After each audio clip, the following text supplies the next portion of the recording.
also called amongst men Artemis Astarte, Athene, Dione, Melusine, Aphrodite, Caridwen, Dana, Arianrod, Isis, Breed, and by many other names.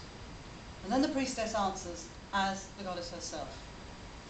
Whenever ye have need of anything, once in the month, and better it be when the moon is full, then shall ye assemble in some secret place, and adore the spirit of me, who am queen of all witches.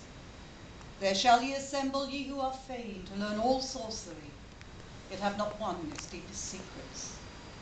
To these will I teach things that are yet unknown, and ye shall be free from slavery. And as a sign that ye be truly free, ye shall be naked in your rights, and ye shall dance, sing, feast, make music and love, all in my praise. For mine is the ecstasy of the spirit, and mine also is joy upon earth. For my law is love unto all beings. Keep pure your highest ideal, strive ever towards it. Let naught stop you or turn you aside. For mine is the secret which opens upon the land of use, and mine is the cup of the wine of life, the cauldron of Caridwen, which is the holy grail of immortality. I am the gracious goddess who gives the gift of joy unto the heart of man. Upon earth I give the knowledge of the Spirit eternal, and beyond death I give peace and freedom, and reunion with those who have gone before. Nor do I demand sacrifice, for behold, I am the mother of all living, and my love is poured out upon the earth. And then the priest says, hear ye the words of the star goddess, she in the dust of whose feet are the hosts of heaven, and whose body encircles the universe. And the priestess answers, I who am the beauty of the green earth and the white moon amongst the stars, and the mystery of the waters and the desire of the heart of man, call unto thy soul, arise, and come unto me, for I am the soul of nature who gives life to the universe. From me all things proceed, and unto me all things must return. And before my face, beloved of gods and of men, let thine innermost divine self be enfolded in the rapture of the infinite. Let my worship be within the heart that rejoiceth. For behold, all acts of love and pleasure are my rituals.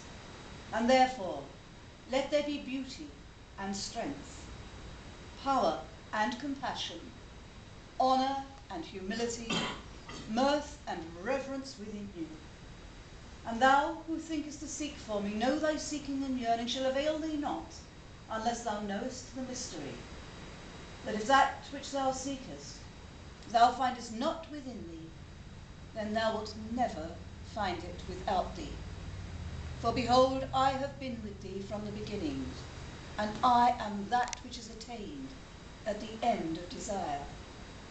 And that was Dorian Valiente's words of the charge.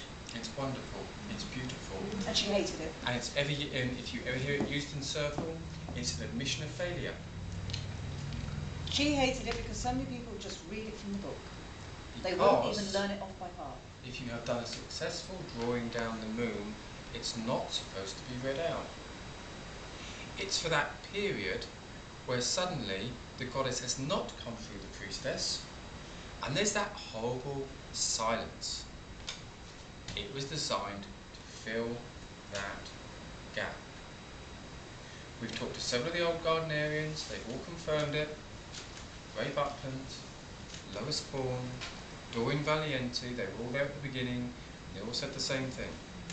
If the charge was used, it meant the goddess hadn't come through. It was purely to fill that gap of embarrassing silence. And sometimes one of the fun things to do is do it the way it would have been from the Aradia. Remember, as Gavin said, she was a priestess of Diana. And so if you take the opening part of Aradia's Gospel of the Witches, the Vangelis, it should read, listen to the words of my mother Diana, she who of old was also called amongst men, blah, blah, blah, blah, blah. And then saying, whenever ye have need of anything once in the month, and better it be when the moon is full, then shall ye assemble in some secret place and adore the spirit of my mother Diana, she who is queen of all witches, constantly referring to she rather than I. It works really well. The Wiccan drawing down the moon process, the problem with it is if you look at it, The only technique is ritual. The original priestess who helped construct it with Gardner was actually a medium, so it was no problem. She'd been trained as a medium. All the head work was going on in her head for it to work. And that was the same with some of the earlier priestesses. But as time went on, that training wasn't passed down. This was the problem we found. So unless a priestess was a natural medium and got training elsewhere, you had the situation where a lot of the priestesses out there, they would just go through thinking that reciting the charge was drawing down the moon. It was not. This was the problem.